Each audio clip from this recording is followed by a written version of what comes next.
سر projects کون سے شروع ہوئے ہیں جی؟ چلیں آپ ان پروجیکٹس کی فروغ ایک بات کا جواب جو یہ کرتے رہے غریبوں کے لیے یہ کرتے رہے ہیں، یہ دیکھیں بولنے نہیں دے رہے، اب یہ سننے کا حوصلہ رکھیں، یہ چپکے سے فلوتے والے کے پیسے اکاؤنٹ میں پیسے ڈال دیے، چپکے سے ریڈی والے اربوں روپے ڈال دیے، یہ وہ کام چاہ رہے ہیں، ان کو وہ غریب یاد آ رہا ہے، ان کو عام غریب یاد نہیں آ رہا۔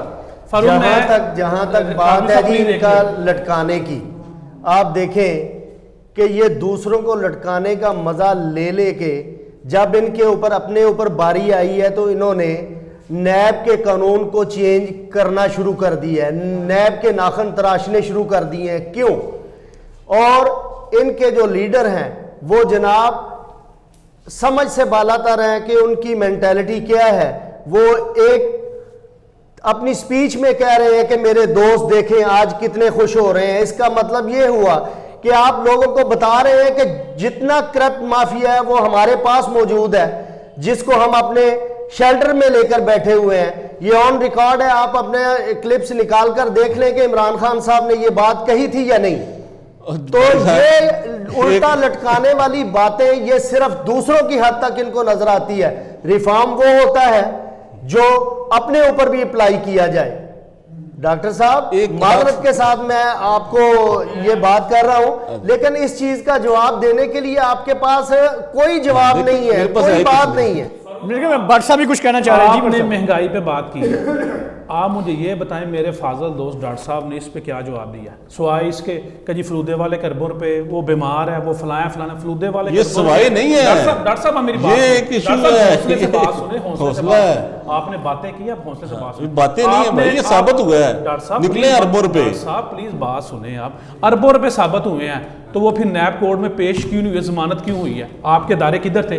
عوام کو گمراہ کر رہے ہیں، کوئی ایسی بات نہیں ہے۔ اگر میڈیا پہ آتے کوئی ادارہ پاکستان کا آج تک اون کر رہا ہے، وہ اربوں روپے میرے پاس ہے فلودے والے کے، کسی ادارے ڈاکٹر صاحب آپ الزام ہے، میری بات سنیں، میں ڈاکٹر صاحب ابھی تک ریکوری کیوں نہیں ہوئی ہے؟ اب مجھے 2 منٹ بولنے کا موقع کیس ختم نہیں ہوگا۔ ڈاکٹر صاحب سے آپ نے مہنگائی کا پوچھا ہے، ان کے پرائم منسٹر فرماتے ہیں مجھے تو ٹی وی سے پتا چلا ڈالر کی قیمت بڑھ گئی ہے۔ ان کے پرائم منسٹر فرماتے ہیں کہ جی ملک میں مافیا کا راج ہے، آٹا چینی کا جب بحران آتا ہے تو یہ کہتے ہیں کہ جی 2 ملنے ہیں 3 ملنے ہیں۔ بھائی حکومت کس کی ہے؟ ہمیں حکومت کا پتہ ہے، حکومت کنٹرول کرے، کس نے پالیسی بنائی تھی آٹے کو باہر بیچا تھا؟ حکومت ہماری ہے تو ہم نے لاکھوں بوریاں پکڑی ہیں، آپ نہ اہل سے آپ نے آٹا فروخت کیا، آپ نہ اہل سے آپ نے آٹا فروخت کیا، آٹا مہنگا خرید رہے ہیں۔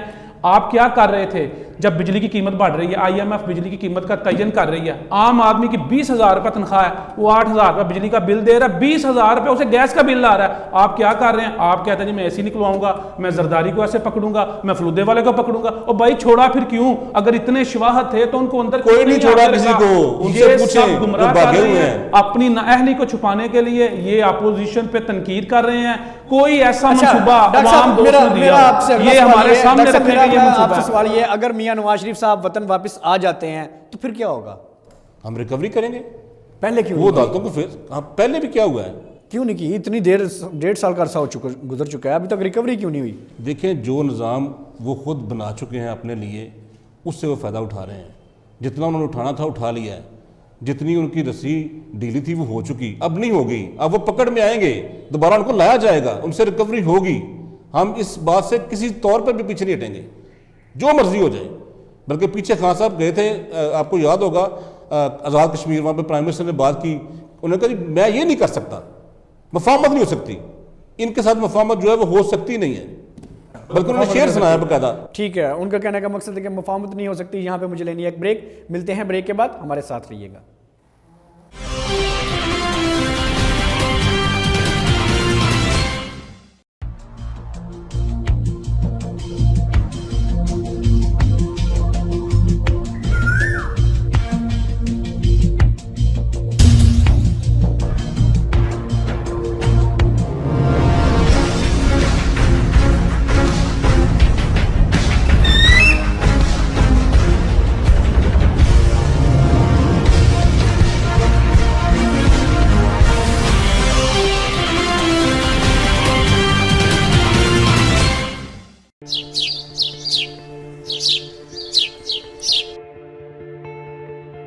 مشاعرہ صدیوں کی روایات کا امین ہے۔